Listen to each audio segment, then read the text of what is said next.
Drąsiaus Kedžio sesuo Neringa Venckienė ir jos vyras Aidas Venckus neįrodė savo. Vilniaus apygardos prokuratūros vyriausiojo prokuroro pavaduotojas atmetė visus jų skundus ir prašymą papildyti tyrimą. Venckai reikalavo Andriui Ūsui pateikti įtarimus ne tik tvirkinimu, bet ir prievartavimu. Skundė sprendimą nutraukti tyrimą mergaitės motinos Laimutės Stankūnaitės, nužudytų Violetos Naruševičienės teisėjo Jono Furmanavičiaus atžvilgiu. Taip pat siekia apklausti liudytojus, prie bylos prijungti naujų dokumentų. Dabar Venckai žada skųstis teismui ir sako nenustebę dėl tokio prokurorų sprendimo.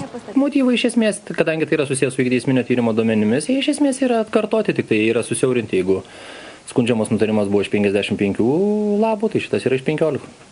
Venckienė stebina ir dar vienas prokurorų poelgis. Jis sulaukė Kedžio ieškančio Kauno apygardos prokuroro skambučio. Pareigūnas pasakė, kad jos brolį, jei šis atsirastų, turės ginti kitas advokatas. Venckus esą negalės to daryti, nes byloje buvo apklaustas kaip liudytojas. Aš tuo metu tai galvojau, kad tikrai, brolį sulaikė gyvas ir viskas. Vienintelė mintis man, bet po to, kai pasirodo, kad visiškai kita ta situacija. O mano pusės ir yra advokatė. Tai pusės ir po to su juo susisiekė su to prokuroru. Tai atseit jisai tik tai taip, žodžiu, įsiaiškino norėjau, jeigu reikėtų, bet tai įsivaizduoju, kad mamai paskiau mama verkė.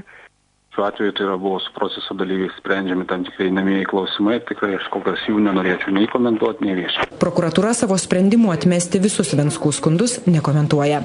Agnė Vederytė, Paulius Garkauskas, Rafaelis Achmedovas, LNK žinios.